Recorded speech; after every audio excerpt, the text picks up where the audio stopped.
Esse aqui é o terceiro vídeo daquela sequência de vídeos que eu gravei pra vocês, explicando cada detalhezinho que vocês vão encontrar no Magic Kingdom.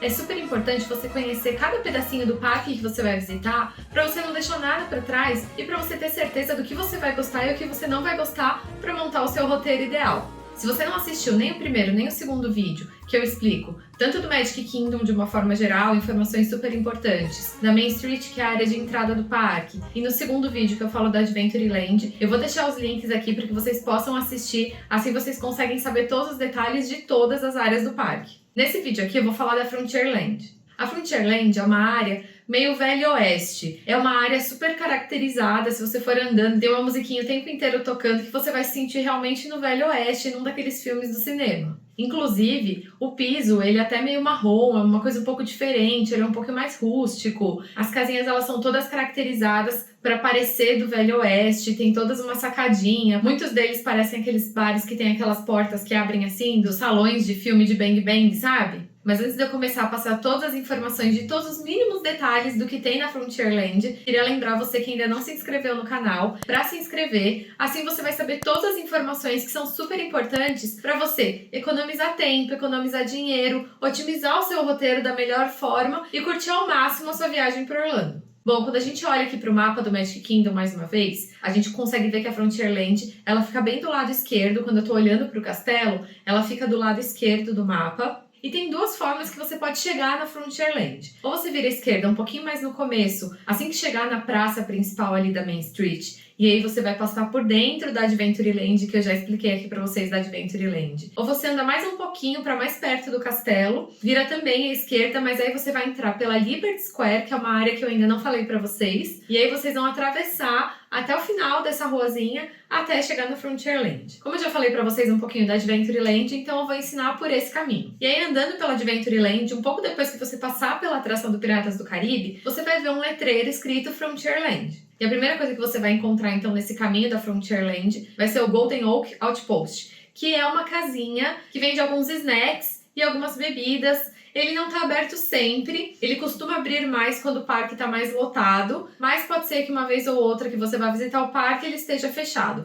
Mas não é nenhum super restaurante, mas é um local interessante para se você estiver passando ali e quiser comprar uma bebida ou algum snackzinho, tem esse local logo na entrada da Frontierland. E logo depois do Golden Oak, você vai chegar num lugar que é como se fosse uma bifurcação. Nessa bifurcação, você indo bem reto, você vai seguir para a área da Frontierland, onde tem a maioria das atrações. E se você virar um pouquinho para a direita, ainda tem algumas atrações e alguns restaurantes que eu vou falar para vocês. Mas aqui é uma ruazinha já sentido Liberty Square. Então nessa bifurcação, aqui na minha explicação para vocês, eu vou seguir reto. A primeira atração que você vai encontrar é a Splash Mountain, que eu já falei algumas vezes para vocês aqui, mas se você não sabe dessa informação ainda, a Splash Mountain está fechada. Ela vai reabrir só em 2024, porque ela está sendo toda reformulada para que ela tenha a temática da Tiana. Então, se você não sabe, também a Tiana é uma princesa do filme A Princesa e o Sapo, que é um filme super legal. A Tiana, ela tá presente no Magic Kingdom até para tirar foto em alguns outros lugares, mas não tinha nenhuma atração até então dedicada a ela. E aí a Splash Mountain vai ser toda tematizada agora da Tiana, e não só a Splash Mountain, mas toda a área em volta, ela vai ter uma temática ligada a New Orleans, que é a cidade em que se passa o filme da Tiana. A essência da atração não deve mudar, ou seja, deve ser um passeio num barquinho que vai subindo, passando pelos cenários do filme,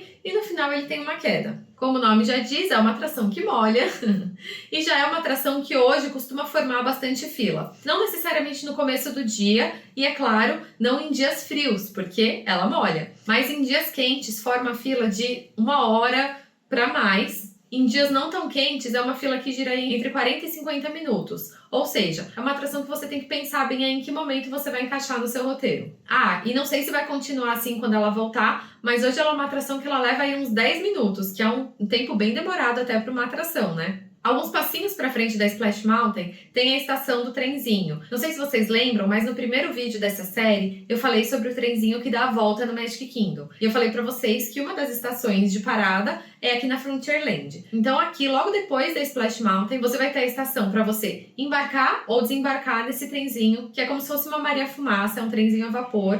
É bem bacana. É um passeio que ele vai dar a volta no parque, mas não por dentro do parque. Então não vai esperando que você vai ter uma vista das atrações. Não. Você vai só fazer um passeiozinho de trem, num trem a vapor, todo característico aí. Não é um passeio muito demorado e que costuma não ter filas. E também pode ser considerado um jeito de você se locomover no parque sem precisar caminhar. Embaixo dessa estação de trem, até alguns meses atrás, tinha como se fosse um mini playground da temática do Splash Mountain. Então, para as crianças que às vezes estavam esperando, que não podiam entrar na atração por causa da altura, ou que estavam ali na passagem e queriam brincar em alguma coisinha rapidinho, tinha um playground com alguns escorregas, uns túneis, bem pequenininho, mas que fazia bastante sucesso e ficava embaixo dessa estação de trem. No momento, ela está fechada, mas eu acredito que vai ser reaberto quando a área da Tiana também for reaberta. Provavelmente ela vai ser incluída nessa temática aí de New Orleans, de Tiana. Nesse meio do caminho, você vai encontrar alguns carrinhos de pipoca, daqueles pretzels salgados que vende bastante lá, sorvete. Esses carrinhos de comida também vai ter nesse caminho. E aí depois da estação de trem, a gente chega na Big Thunder Mountain,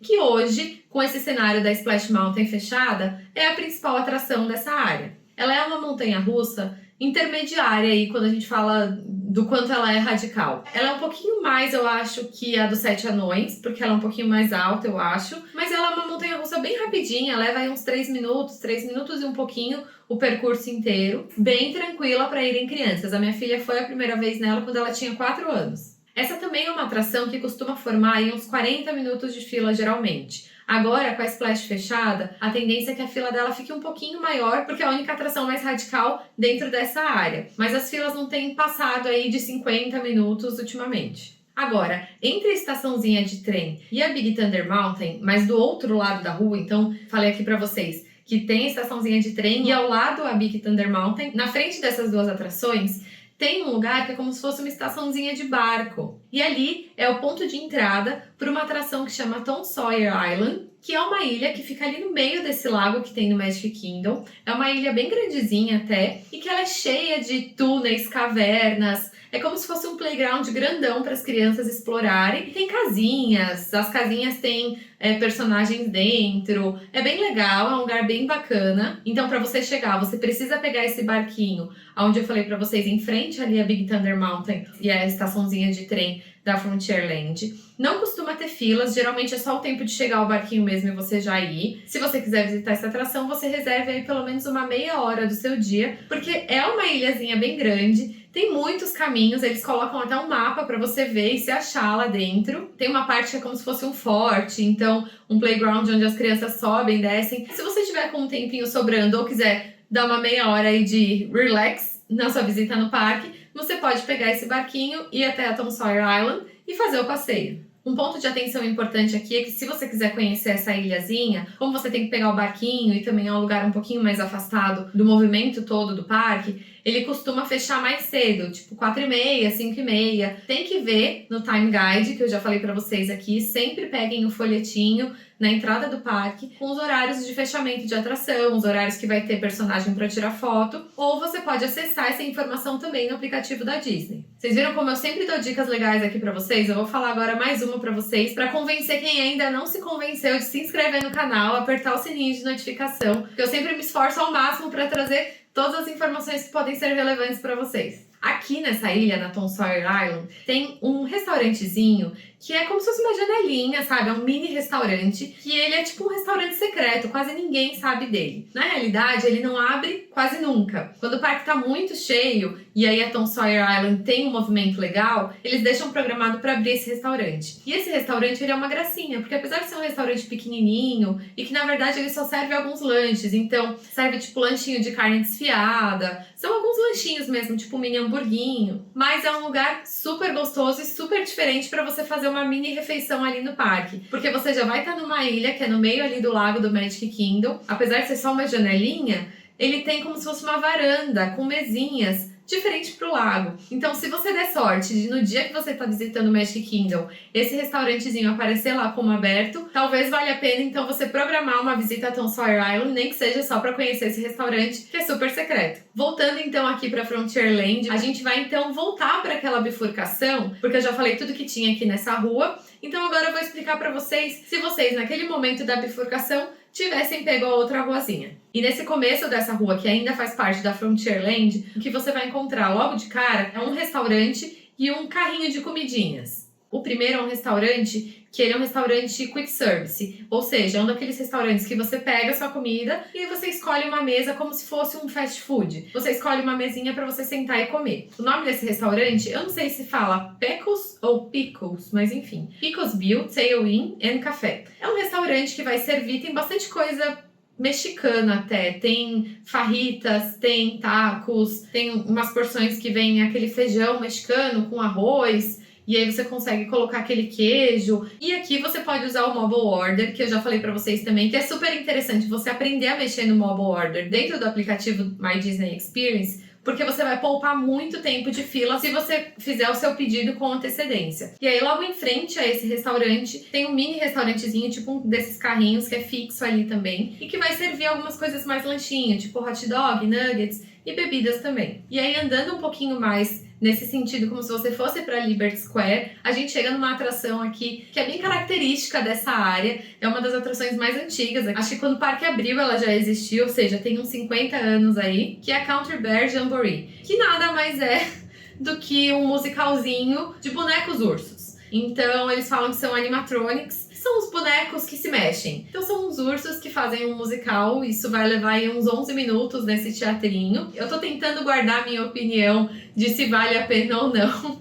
Estou me reservando apenas a passar para vocês como que é essa atração, para vocês decidirem se vocês querem ir ou não. Mas acho que, querendo ou não, eu já transpareci aqui para vocês qual que é a minha opinião sobre essa atração, que eu acho que em 11 minutos você consegue fazer algo um pouco mais interessante dentro do parque. Ah, e também queria dizer que tem gente que adora, então pode ser que seja do seu gosto. E aí, por fim, alguns passos pra frente, tem a Frontier Trade Post, que é uma lojinha dessas que vende bastante coisa da Disney, produtos, alguns um pouquinho mais temáticos desses personagens que tem por ali. Tem bastante coisa da Tiana agora, mas acredito que vai ter mais ainda mais pra frente. É a principal loja que tem dentro da Frontierland para esses artigos da Disney. Assim como eu falei que no caminho você encontra alguns carrinhos de pipoca, de sorvete, você também vai encontrar dentro da Frontierland alguns carrinhos que vendem algumas coisinhas como as orelhinhas, alguns itenzinhos como bottoms, mas loja mesmo, com bastante artigo da Disney, a que vai ter dentro da Frontierland vai ser essa, Frontier Trading Post, que já é quase ali na fronteira